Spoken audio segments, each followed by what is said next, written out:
মসজিদুল আকসা সহ সমগ্র ফিলিস্তিন অঞ্চলে অতীতে ব্রিটিশ সাম্রাজ্যবাদী অপশক্তি ইচ্ছাকৃতভাবে অশান্তি তৈরি করেছে। ব্রিটিশরা ভারতেও বহু মসজিদ ধ্বংস করেছে।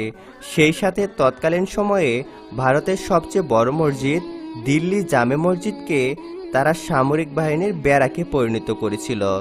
মুঘল সম্রাট শাহজাহান নির্মিত ভারতের সুন্দরতম মসজিদ দিল্লি জামে মসজিদ সে ইতিহাস সম্পর্কে একটি ভিডিও আমাদের প্লেলিস্টে আছে, আপনারা ইচ্ছা করলে ভিডিওটি দেখতে পারেন।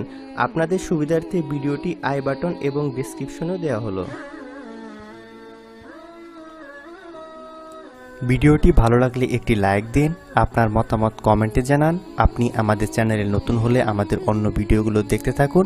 এরকম আরও ভিডিও পেতে চাইলে আমাদের চ্যানেলটি সাবস্ক্রাইব করুন। Thanks for watching, wait for next video.